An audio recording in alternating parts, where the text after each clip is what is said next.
తిరుమల శ్రీవారి ఆలయానికి చేరుకోవడానికి ఎన్ని మార్గాలు ఉండడం ఏంటి, అలిపిరి ఒక్కటేగా ఉంది అని అనుకుంటున్నారు కదూ? అలా అనుకుంటే పొరపాటే. ఎందుకంటే శ్రీవారి ఆలయానికి చేరుకోవడానికి మొత్తం 8 మార్గాలున్నాయి. కానీ సౌకర్యాలు అంతంత మాత్రంగా ఉంటాయి. ఇక ఆ 8 మార్గాల గురించి తెలుసుకుందాం. అన్ని మార్గాల్లో మొట్టమొదటి ముఖ్యమైనది అలిపిరి. ఇక రెండవది తిరుపతికి 10 కిలోమీటర్ల దూరంలో శ్రీనివాస మంగాపురం ఉంది. అక్కడికి 5 కిలోమీటర్ల దూరంలో శ్రీవారి మెట్టు ఉంది. ఈ దారి గుండా 3 కిలోమీటర్లు నడిస్తే శ్రీవారి ఆలయం చేరుకోవచ్చు. ఈ మార్గం గుండా ప్రయాణిస్తే పట్టే సమయం గంట. ఇప్పటికీ కొండపైకి కూరగాయలు, పాలు, పెరుగు, పూలు వంటివి ఇదే దారిలో చేరుస్తారు. ఇక మూడవ మార్గం మామండూరు.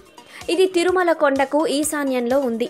విజయనగర రాజులు ఈ దారిలో నడిచే యాత్రికుల కోసం రాతి మెట్లను ఏర్పాటు చేశారు. ఇక నాలుగవ దారి తిరుమల కొండకు పశ్చిమం వైపు ఉన్న కళ్యాణి డ్యాం. దానికి ఆనుకుని ఉన్న శ్యామలకోన దారిలో 15 కిలోమీటర్లు ప్రయాణిస్తే తిరుమల నారాయణగిరి వస్తుంది. ఇక ఐదవ దారి కడప బోర్డర్లో చిత్తూరు ఎంట్రన్స్ వద్ద కుక్కలదొడ్డి అనే గ్రామం ఉంది. అక్కడి నుండి తుంబూరు తీర్థం ద్వారా పాప వినాశనం, ఆ తర్వాత తిరుమల చేరుకోవచ్చు. తుంబూరు తీర్థం, పాప వినాశనం మధ్య దూరం 12 కిలోమీటర్లు. ఇక ఆరవ దారి అవ్వచారికొండ. రేణిగుంట సమీపంలో ఆంజనేయపురం అనే గ్రామం ఉన్నది. ఇక్కడి నుండి లోయలో ఉన్న అవ్వచారికోన గుండా పడమ వైపుకు వెళ్తే మోకాల పర్వతం వస్తుంది. ఇక ఏడవ దారి ఏనుగుల దారి. చంద్రగిరి శ్రీవారి మెట్టు నుండి అవచారికోన వరకు దారి ఉండేది.